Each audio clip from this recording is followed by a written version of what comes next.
இந்திய அணியிடம் கோப்பையை திருப்பிக் கொடுத்த நியூசிலாந்து அணி, வெற்றியை ஏற்காத நியூசிலாந்து அணி. நேற்றைய ஆட்டத்தில் நேர்ந்த பயங்கர ட்விஸ்ட். என்ன நடந்தது? அடுத்தடுத்து எழுந்த புகார்கள், நடுவர்கள் எடுத்த அதிரடி முடிவு. அதாவது, இந்தியா நியூசிலாந்து அணிகளுக்கு எதிரான கிரிக்கெட் தொடர் என்பது இந்தியாவில் வைத்து பரபரப்பாக நடந்து வருகிறது. 3 ஒருநாள் போட்டிகள், அதனைத் தொடர்ந்து 5 T20 போட்டிகள் என 2 விதமான தொடர்களில் இந்த இரு அணிகளும் விளையாடி வருகிறது. இதில் நேற்றைய தினம்தான் 3 ஒருநாள் போட்டிகள் கொண்ட தொடர் முடிவடைந்திருந்தது. நேற்றைய போட்டி தொடங்குவதற்கு முன்பு வரையிலும் இந்த தொடரில் முதல் போட்டியில் இந்திய அணியும், இரண்டாவது ஒருநாள் போட்டியில் நியூசிலாந்து அணியும் வெற்றி பெற்று தொடரை சமனில் வைத்திருந்தது. அதனைத் தொடர்ந்துதான் நேற்றைய கடைசி மற்றும் 3வது ஒருநாள் போட்டியில் வெற்றி பெற்றும் அணி இந்த கோப்பையை கைப்பற்றும் என்று எதிர்பார்க்கப்பட்டது. இப்படிப்பட்ட எதிர்பார்ப்புகளுக்கு மத்தியில் நேற்றைய தினம் 3வது மற்றும் இறுதி ஒருநாள் போட்டி தொடங்கியது. இந்த போட்டி தொடங்கி டாஸை வென்ற இந்திய அணி முதலில் பந்து வீசுவதாக முடிவு செய்தது. அதனைத் தொடர்ந்து பேட்டிங் செய்ய களமிறங்கிய நியூசிலாந்து அணியில் கிளென் பிலிப்ஸும் டேரில் மிட்சலும் சதங்களை அடித்து நியூசிலாந்து அணிக்கு மிகப்பெரிய தூணாக மாறினார்கள்.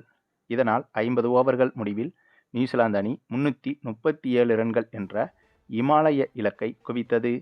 அதன் பின்னர் இவ்வளவு பெரிய இலக்கை சேசிங் செய்ய களமிறங்கிய இந்திய அணியை பொறுத்தவரையில் விராட் கோலியை தவிர அனைத்து நட்சத்திர பேட்ஸ்மேன்களும் சொற்ப ரன்களில் ஆட்டமிழந்தனர். இதனால் இந்த போட்டியில் இந்திய அணி மிகப்பெரிய அவமானகரமான தோல்வியை நோக்கி சென்றது.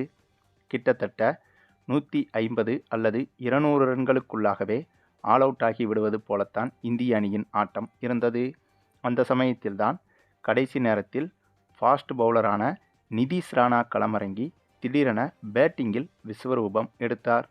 விராட் கோலியோடு ஜோடி போட்ட இவர் அதிரடியாக விளையாடி இந்திய அணியை சரிவிலிருந்து மீட்டு கொடுத்தார்.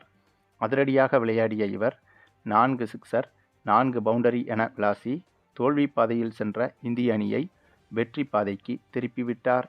மேலும் இவருக்கு முன்னதாகவே நிதிஷ்குமார் ரெட்டியும் சூப்பராகவே பேட்டிங் செய்து அரை சதம் எடுத்து கொடுத்தார்.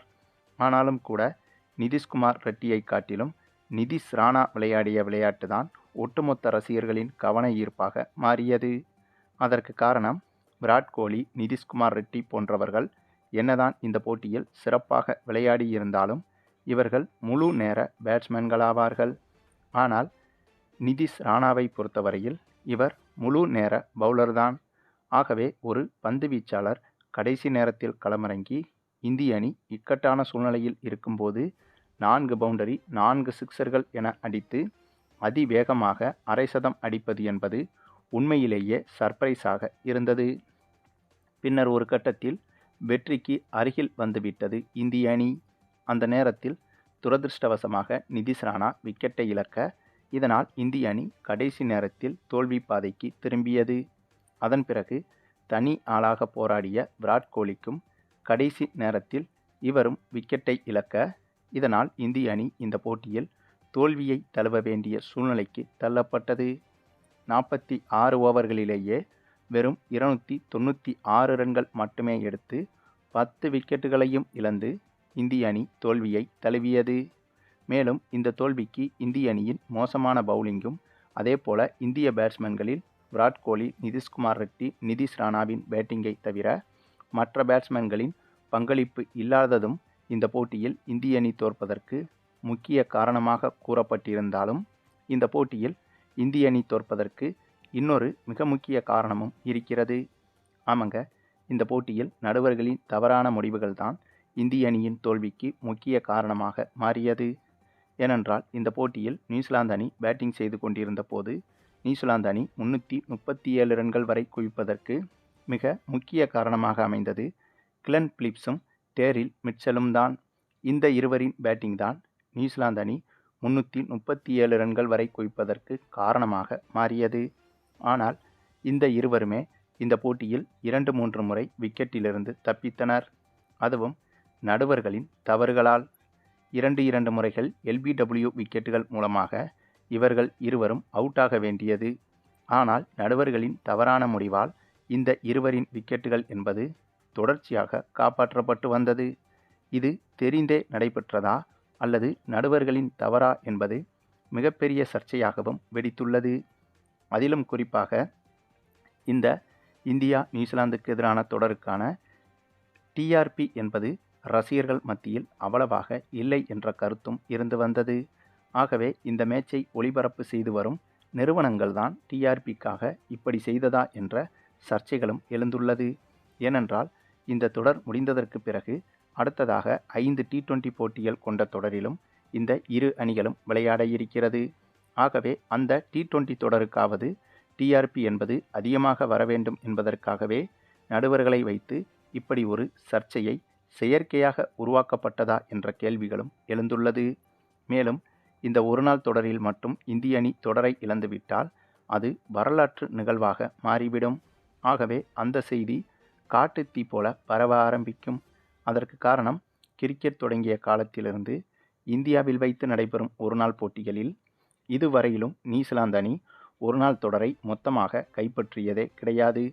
ஏதேனும் ஒரு சில போட்டிகளில் வெற்றி பெற்றிருக்குமே தவிர ஒரு முழு தொடரையும் கைப்பற்றியதே கிடையாது. ஆனால் நேற்றைய தினம் இந்த போட்டியில் இந்திய அணி தோற்றதன் மூலமாக நியூசிலாந்து அணி அப்படி ஒரு சரித்திர சாதனையை நிகழ்த்தியிருக்கிறது. அதாவது ஒருநாள் தொடரை கைப்பற்றியிருக்கிறது. இந்த ஒரு விஷயம் என்பது காட்டுத்தீ போல பரவினால் ரசிகர்கள் ஆர்வமாகி அடுத்து நடக்க இருக்கும் T20 தொடரை அதிக எண்ணிக்கையில் பார்ப்பதற்காகவே இப்படி நடுவர்களை வைத்து வேண்டுமென்றே டிஆர்பிக்காக சர்ச்சைகள் கிளப்பப்பட்டதா என்ற புகார்களும் ரசிகர்கள் மத்தியில் எழுந்துள்ளது.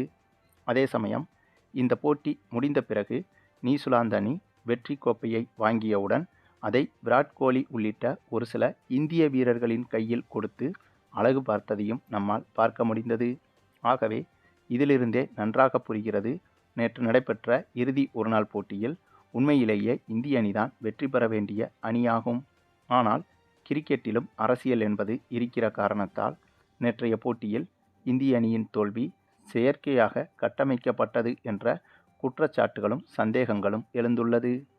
அது மட்டுமில்லாமல் நடுவர்களின் தொடர்ச்சியான தவறுகளால் தான் நேற்றைய போட்டியில் இந்திய அணி தோற்க காரணமாக இருந்தது என்பதை அறிந்து ரசிகர்கள் பலரும் இந்த போட்டியை மீண்டும் நடத்த சமூக வலைதளங்களில் கோரிக்கைகளை வைத்து வருகின்றனர்.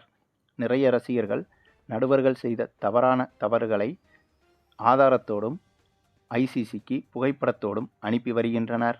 ஆகவே இந்த ஒரு காரணத்தால் நேற்று நடைபெற்ற 3வது மற்றும் கடைசி ஒருநாள் போட்டி மீண்டும் நடைபெறுவதற்கும் ஒரு சிறு வாய்ப்பு இருப்பதாகவும் தெரிகிறது. ஆனால் எது எப்படியோங்க, கிரிக்கெட்டில் அரசியல் என்பது நீண்ட காலமாக இருந்து வருகிறது. ஆனாலும் கூட நேற்று நடைபெற்ற இந்த போட்டியில் நடந்த அரசியல் என்பது கொஞ்சம் அதிகமாகவே நடைபெற்றதை நம்மால் காண முடிந்தது. சரி, நீங்கள் சொல்லுங்கள், நேற்று நடைபெற்ற 3வது மற்றும் கடைசி ஒருநாள் போட்டியில் இந்திய அணியின் தோல்வி என்பது நிஜமான தோல்விதானா அல்லது நடுவர்களின் தவறால் செயற்கையான தோல்வியாக மாற்றப்பட்டதா என்பதை பற்றி நீங்கள் என்ன நினைக்கிறீங்கன்னு உங்களுடைய கருத்துக்களையும் கமெண்டில் தெரிவிங்க. மேலும் இந்த வீடியோ பிடிச்சிருந்தா லைக் பண்ணுங்கள், மற்ற அனைவருக்கும் ஷேர் பண்ணுங்கள், மறக்காமல் நம்ம சேனலை சப்ஸ்கிரைப் பண்ணுங்கள்.